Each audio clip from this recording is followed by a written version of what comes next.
So, with this horse, Andrew has decided to use gymnastic lines to help slow the horse down, get the horse thinking. This horse used to jump really high. It got imported from Colombia, which I said in the past video.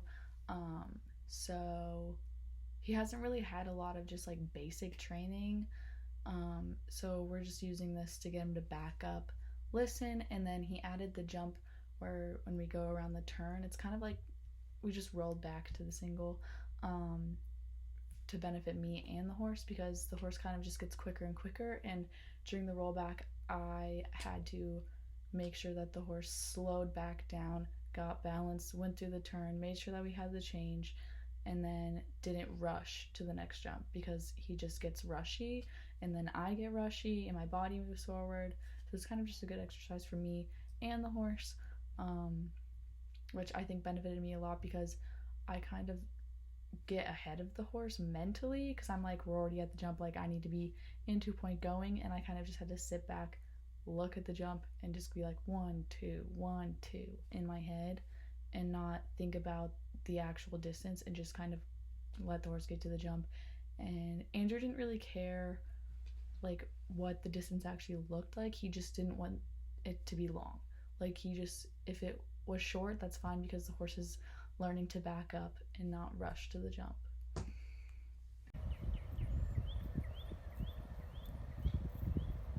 Now collect, collect.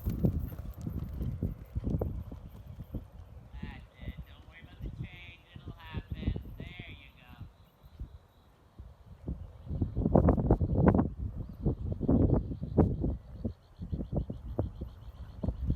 Good. Good signal. Tell him whoa.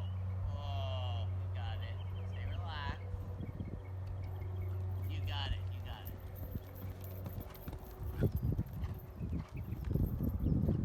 Good. That was great.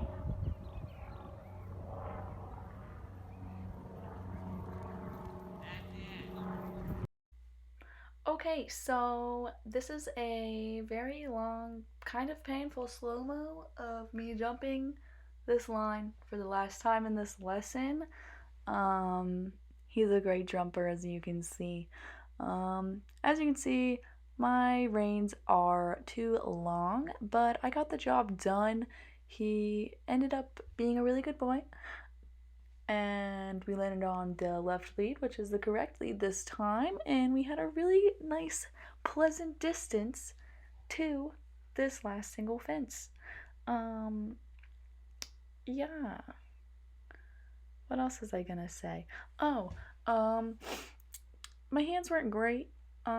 Definitely room for improvement, but I got the job. The next and last exercise that I'm going to be talking about is the shoulder in, which should be the first exercise that we teach horses. It's very important. I've been working on it with this horse Poppy, with Andrew as well, which I thought I would add it in. If you don't know what a shoulder in is, I know you know, but we're just gonna talk about it, okay? It's when the horse is slightly flexed to the inside and you're using your inside leg to move, or not to move, but to keep the horse's haunches on the rail.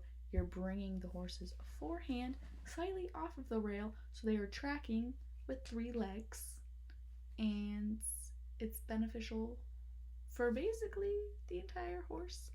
I have some clips of me doing it, which I don't know where I'm going yet.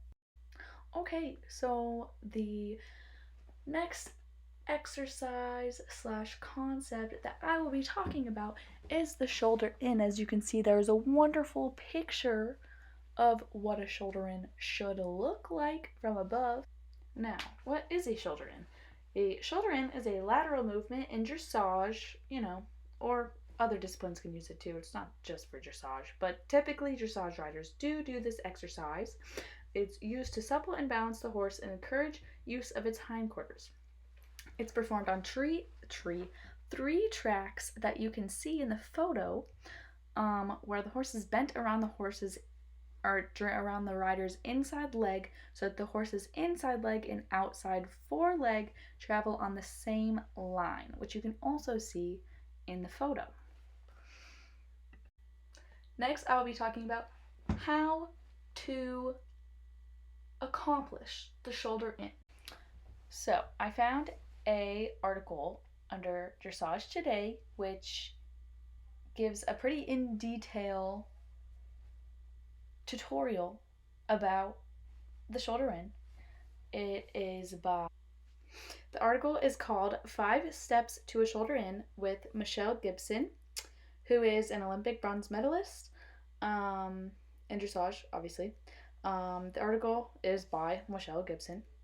And fun fact, the photos in this article are taken by one of my trainers, Dean Graham, who has been my trainer since before I knew how to really jump. So that's kind of cool, actually. Fun fact.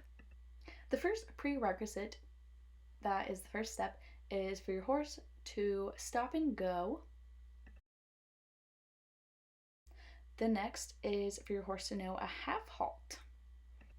The third prerequisite is for your horse to move off of your inner leg in the leg yield into the outer rein. The fourth prerequisite is that your horse has a basic understanding of bending. The bending aids to the left and right. They listen to the inside leg and the inside seat and the outside rein and the outside leg.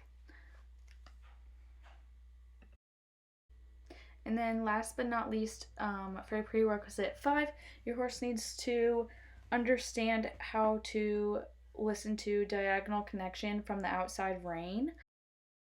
Once your horse can do all of these things and understands all of these things, then you can move on to the 5 steps that she made for actually doing the shoulder in. So the first step that she says is important, which I also agree, is establishing a collected trot.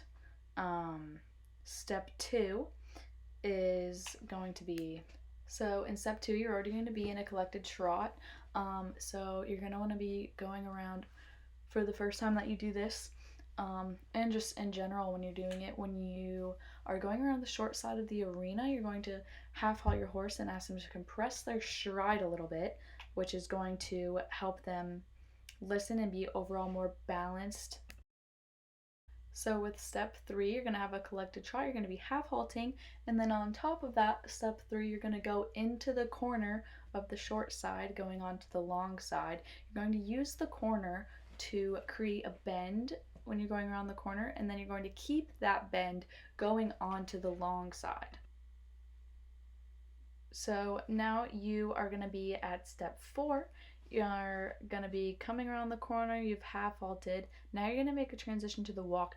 And now you're going to be in the position of the shoulder in at the walk. You're going to keep the horse, his haunches on the track, and you're going to be asking the horse to move his shoulders to the inside. So you're going to keep your inside leg, keeping that haunch on the rail. Then you're going to use your inside seat and your inside leg to maintain the bend. Your seat and your hands are going to help the horse, as well as your outside leg is going to remind the horse to keep the bend. Now we're going to move on to step 5. Okay, last but not least, we have step 5, which we put all these things together. We're going to ask the horse to pick up the trot as we are asking the horse to do the shoulder in. It's going to be easier for the horse to do that rather than pushing the horse into the shoulder in the trot. You take a minute to go back down to the walk first, get your horse collected, get your horse in the right position, and then pick it up, and then you can just keep practicing this until it becomes easier for the horse. The horse becomes more balanced and collected, and then you can do the shoulder in from the trot and you don't have to walk anymore. And to end this video, I'm just going to show you this little video of me doing a shoulder in on Poppy with Andrew in one of my lessons, and you can see that we're doing a shoulder in right there. It's great. Shoulder in has been called the alpha and the omega of horse training. It's everything. It really is. And I would like to quote Andrew on that last comment he made in my shoulder in video, that the shoulder in is the alpha and omega of training the horse. It's everything. But yeah. Thanks. Hope you enjoyed my video.